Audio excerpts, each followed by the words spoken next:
Finally, after 2 months of training, I'm starting to make some good progress. So let's celebrate by going old school.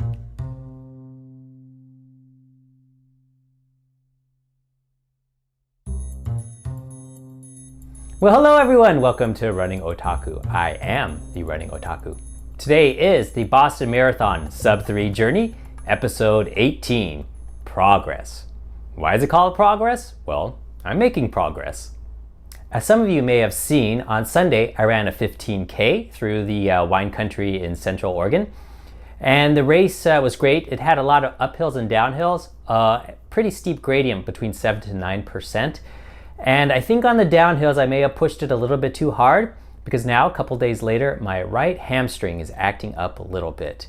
I don't think it's too bad, but I'm going to be cautious. So for the next couple of days, I'm going to hold off on the striders and just do some easy mileage and see how my leg reacts. To measure my progress, I can't really use races since I've only done one race in this training block. Instead, what I'm going to use is my threshold pace, as you can see here. And in the Tin Man world, threshold pace means roughly your 5K pace plus around 25 seconds per mile, or probably around 15 or so seconds per kilometer. So at any rate, on December 25th, which was very early on in the training cycle, you can see I was running my threshold at 6:18 per mile, or 3:54 per kilometer. And then on January 11th, a couple weeks later, it dropped down 6 seconds per mile or 3 seconds per kilometer. Then 11 days later, on the 22nd, it dropped down again, 6:07 and 3:48 respectively. And then finally last week, I was all the way down to 6:01 and 3:44 per kilometer. So I think this is really good progress, right? In just a matter of a little bit less than 2 months, my threshold pace has dropped 17 seconds per mile, or about 10 seconds per kilometer. In the intro, I mentioned that I wanted to go a bit old school, and so let's do so with the Daniels running formula. This book is kind of a Bible for runners, at least in the US. It's been around for a few generations of runners. It's now in the 3rd edition and over 140,000 copies sold. Okay, so let's go ahead and look at Daniels VDOT chart, as you can see here. Now, VDOT is not exactly your VO2 max, but the numbers actually are pretty close. And Daniels uses it as a predictor. So based on a certain VDOT score, you should be able to get a pretty good idea of what your race performance would be from as short as 1,500 meters all the way up to a full marathon. So for example, let's say you just recently did a 10K at 50 minutes.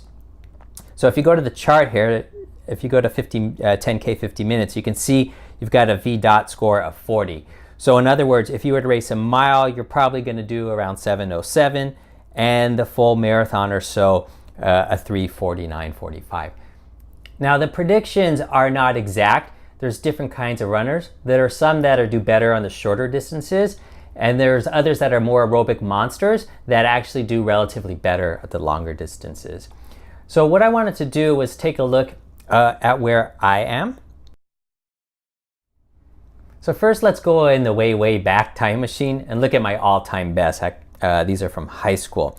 So in blue here, you can see that my mile time was 4:37 and 5K at 16:34. So that just kind of gives you a baseline of what kind of runner, at least I used to be. So let's take a look at my best performances for 2018, which are here in yellow. So on the track at all-comers meet, I ran 5:21 for the mile.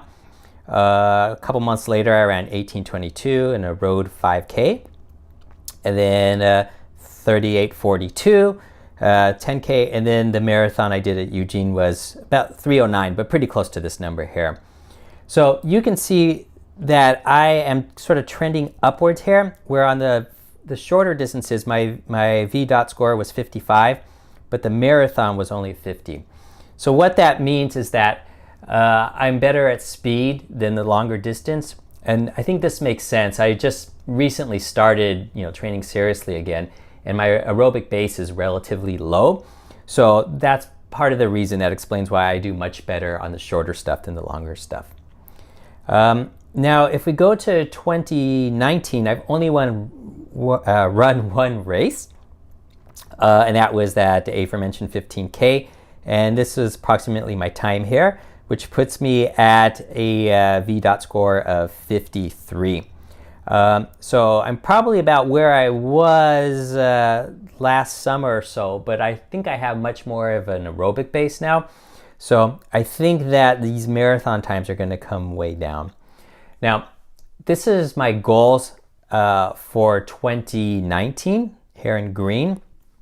I'm not sure I'm going to be doing all these races, but at any rate, these are my kind of goals that I hope to achieve this year.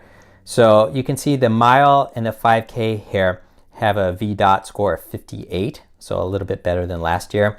And still trending upwards because I still think I'm probably better at the shorter than the longer distances. So 10K, I hope to run just under 37.